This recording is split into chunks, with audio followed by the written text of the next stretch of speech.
Welcome to the I Love Coaching podcast, the show where we help coaches, entrepreneurs, and leaders build businesses that create massive impact. I'm Adam Roach, alongside my incredible co-host, Jess Weber, and we're here today to bring you the best strategies, mindset shifts, and real-life success stories to help you level up in your coaching journey. Whether you're launching your coaching business, scaling to 6 or 7 figures, or just looking for inspiration to push through, this podcast is your go-to resource. We're bringing you expert insights, real talk, and actionable items every single episode. So if you're ready to take your coaching game to the next level, then let's dive on in.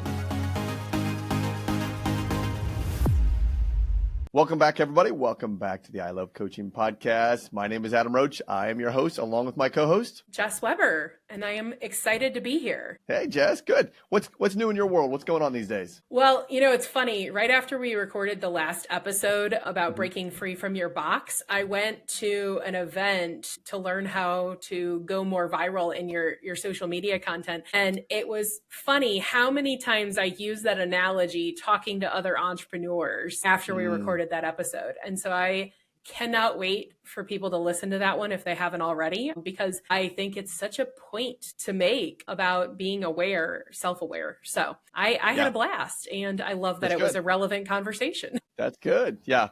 I'm glad that you went there. You get to go hang out with Adley Kinsman in Nashville, Tennessee. That was good. I stayed back. I went to a tennis tournament with my son, my sister, my kid sister came in town. She's 5 years younger than I am. And my nephews were here this past week. And we actually went, this is going to sound really bad for those that don't live near a beach. We literally live like a bike ride away from the beach, and we don't ever go to the beach. And so my sister comes in town. She's like, let's go to the beach. I'm like, it's only like 73 degrees. That's a little cold. Let's not go to the beach. And they were like, let's go to the beach. So we went to the beach. It was the best day at the beach. It was so fun. Yeah, I don't know how you don't go to the beach like at least weekly, because you're so close. Although, like, you having the office on the water helps, I think, because to me, I'm just attracted to water, and like what it does for me internally, like a mental peace, happens when you're near water. And unfortunately, St. Louis, the Mississippi River just doesn't cut it for me. So I have to visit you in Charleston, or like go on vacations that include water as much as humanly possible. Yeah.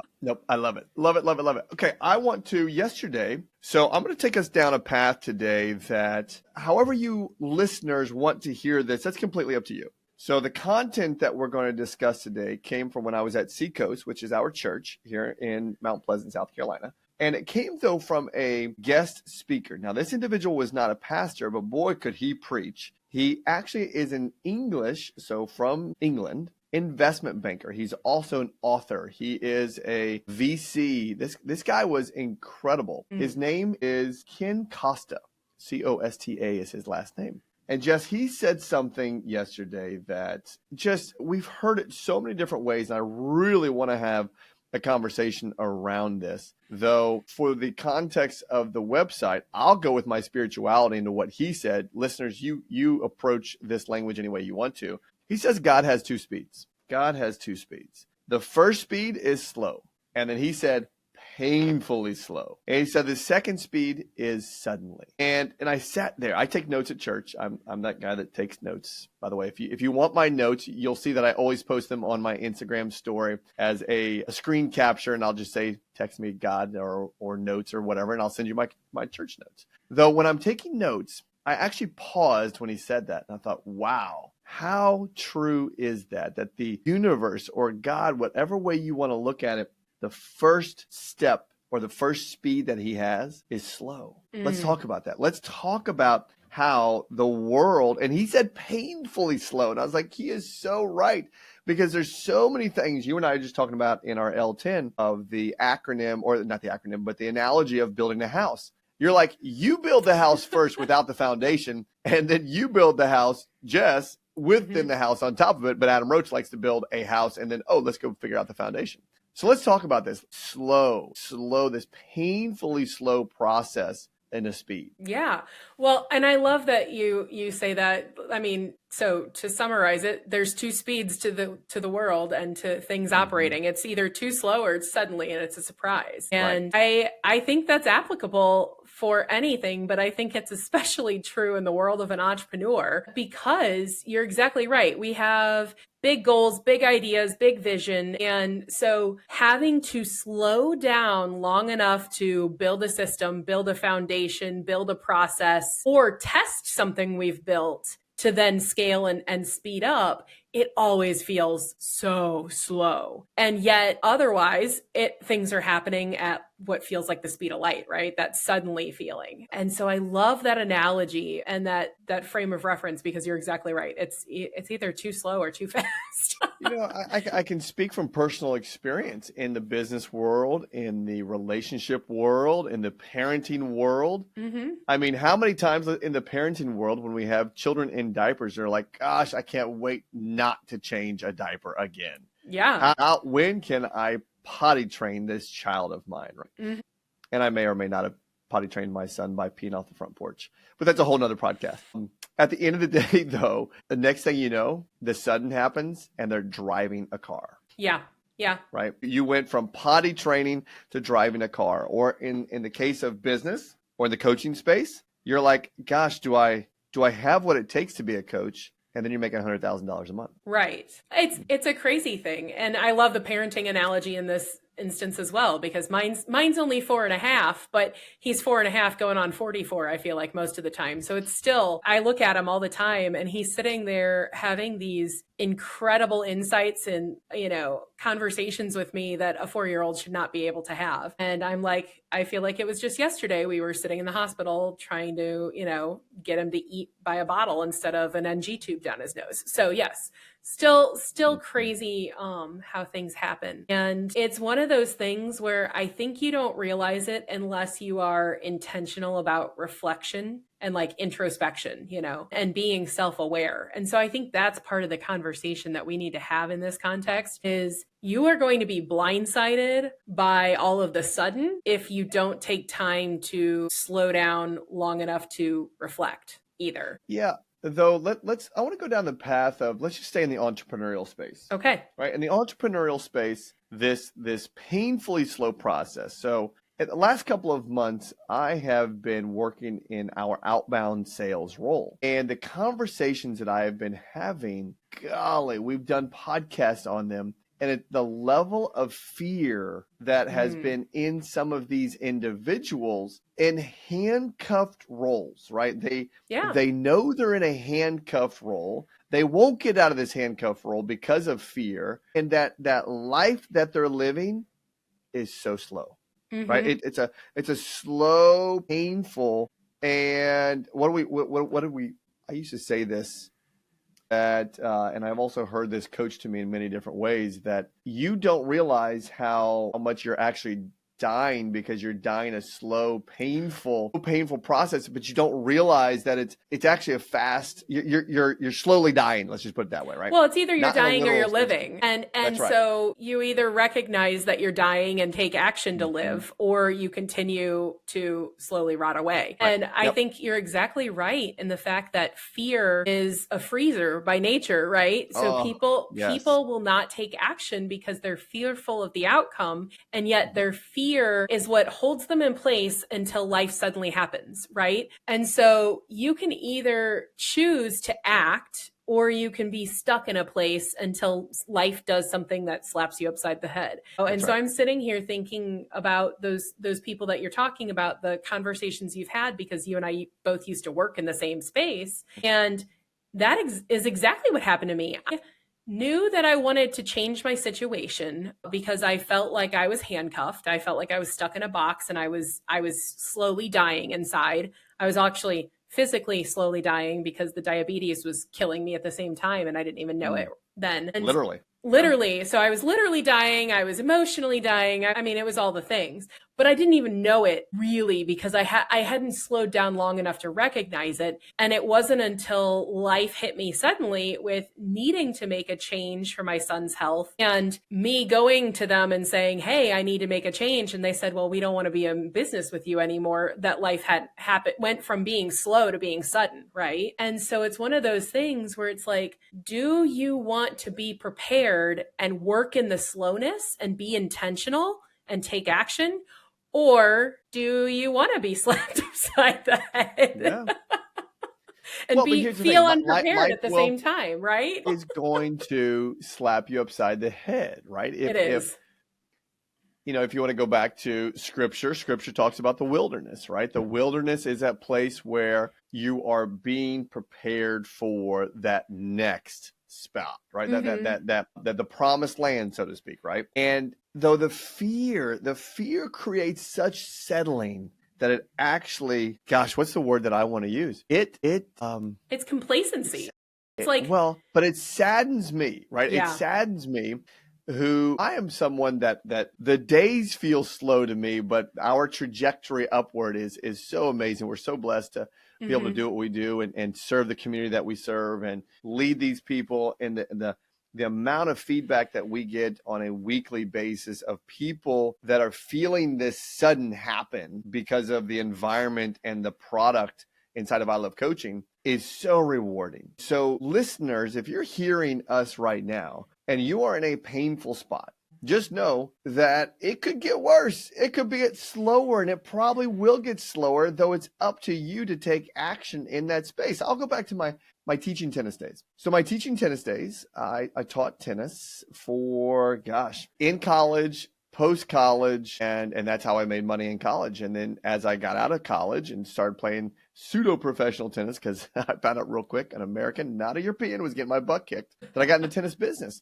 And it was so cool because it was such a sudden thing. I was like, wow, now I'm in the tennis business. Myself and two other guys, we own the concession rights from the city of Beverly Hills to all their public tennis courts. And then 10 years passed, right? And it was a very slow 10 years, but it really wasn't, because I was starting to get to the point where I wasn't liking what I was doing anymore. And that wasn't a good feeling. Mm-hmm.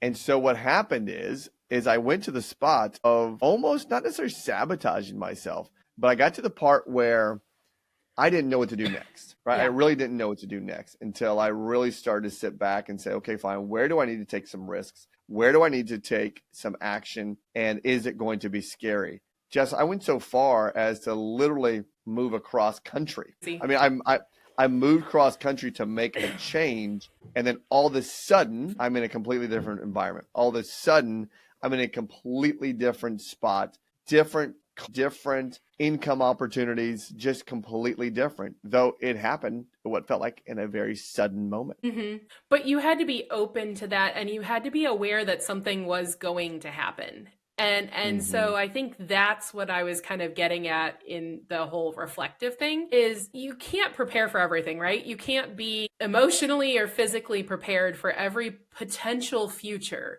which, I mean, my husband would argue differently. He's the type that likes to prepare for the 1% that could go wrong and expects it to go wrong. And it drives me nuts. He calls himself a realist, and I call himself the most pessimistic realist that ever there was to exist. But, truly, it's one of those things where you can't prepare for everything, but you can be prepared for change, and you can be prepared that something is going to happen. And so I think when you spend time reflecting and time embracing the slow and taking action in it and not just sitting there complacent and dying, right? Then when things do happen suddenly, you're more receptive to them and you're more prepared for them. And so I think full circle, it's important that even if you're feeling like it's slow, you're still taking action. You're still being intentional with your time, your energy, your money, your everything. And then that allows you to better handle situations when they do happen suddenly. Yeah, exactly. Going back to my story of leaving Beverly Hills and coming to Charleston,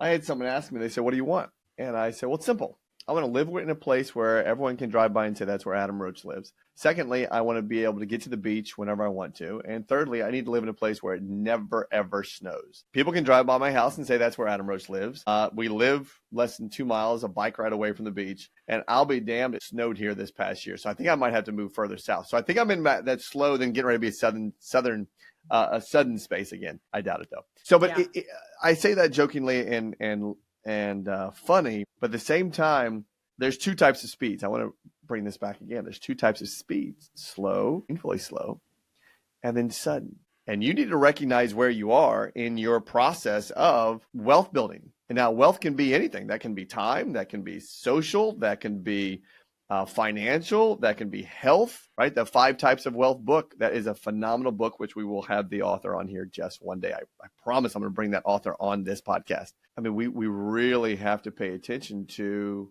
what do we want, right? Mm-hmm. But again, that goes back to reflection and self-awareness. And that's what I think I'm just trying to hammer home is when you are feeling the painful slowness, it's really important to pause and reflect on that and recognize it and then be prepared for things. Because I think too often when we feel the painful slowness, we're like, ugh, I don't want the next thing to happen. It's the fear of change, right?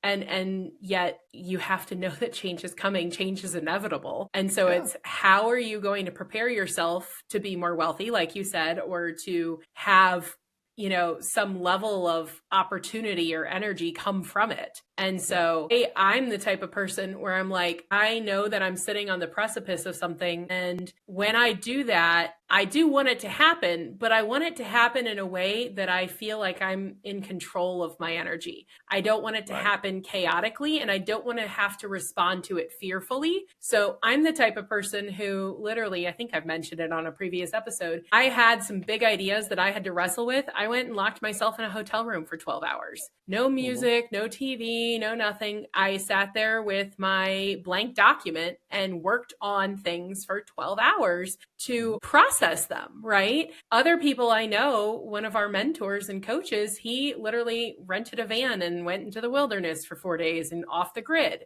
It doesn't matter how extreme you go, right? I mean, it could be you in your own home. You're not spending money to go out somewhere, right? But taking the time to really sit with everything and not be fearful of it, but to figure out a plan to move through it and with it, I think is the thing that we find so many entrepreneurs struggling with. And I think that comes from they start to realize they're stuck in the box, but they're terrified of leaving the box. And so instead of figuring out the exit strategy, they're like, I'm just going to sit here and complain about it being slow. Yeah. And it's like, and you get what you deserve, right? You really get what you deserve. And what I mean by that is, well, you get what you deserve, but you also get what you tolerate, right? And you get what you tolerate. So if you're going to stay in that box, if you're going to stay in that $20 an hour job, if you're going to stay feeling like shit because you don't work out, whatever, that's your choice. That is 100. You get it then. You get that. You earned whatever that is. Mm-hmm. That may sound direct, and I hope it is felt that way because it's meant to be, right? You get that. You get what you tolerate. And it's so fascinating when I have these conversations and I can hear the pain and I can hear the frustration and I give them the lifeboat. Well, what is it? What is that? We'll stay biblical here with a silly joke. And the joke goes like this. There's a rabbi or a priest or a pastor, whatever you want to call it, up on a roof because a flood's happening. And he's sitting on top of the roof and a boat comes by and the guy says, hey, you want to jump on the boat? And the guy's like, nope. God said he'll never flood the planet again. So I'm going to be just fine. So the boat goes away and the spiritual guy, he winds up dying, goes up to heaven, and he's like, you said you would never flood the earth again. He says, well, I sent you a boat. Why didn't you get on it? Right? And it's the same thing. I hear that with these people that I'm speaking with, Jess, and it almost breaks my heart because there is an opportunity for them to get into this lifeboat that we're giving them, and their life can suddenly change. It'll be scary. It'll be, I know you say, Adam, don't sell. But I'm going to sell right now because we are your lifeboat. Get on the damn lifeboat and come on, let's go. just understand there's two speeds and you're in control of it all. Yeah. Well, and that's it. And you're in control of it and you choose how to react to it. You may not be able to control change, but you can control how you react to change. And so that, I think, is the gist of this whole conversation is you may not be able to control the speed, but you can control how you react to the speed. You can control how you operate in the speed. And so it's really important to recognize what you're doing, what your environment looks like, what your attitude and your energy and your time and your money all look like in that space, and choose how are you going to behave next? What are you going to do next? And so, yes, if you're an entrepreneur who's stuck in a $20 an hour job, but you've got that entrepreneurial mind and spirit, then what are you going to do to change it? How are you going to react? Because I can tell you that staying in that same space is going to kill you, whether it's physically like I was doing or, emotionally, mentally, whatever. It's going to kill you if you don't change your environment. That's good. All right. So let's land this plane. Let's know that those two things are happening, right? There's two speeds, a slow and a very painfully slow and a sudden. And you need to go back and you need to audit, you need to reflect, you need to look at what is causing this slowness. And then do you have an opportunity to change? Do you have an opportunity for a lifeboat? Do you have an opportunity to do something that maybe is a little scary, and it probably will be, right? It is a little scary, that suddenly your life changes. And the answer is yes. You just got to keep your eyes open and look for it all around you. Yep. I think that was well landed. Excellent. Land that plane. Nice job. Jess, this was always fun. We'll do this again, everyone. If you like this podcast, subscribe. If you like it, download it, share it with a friend, and we will see you on the next one. See ya. Thanks for listening. Bye.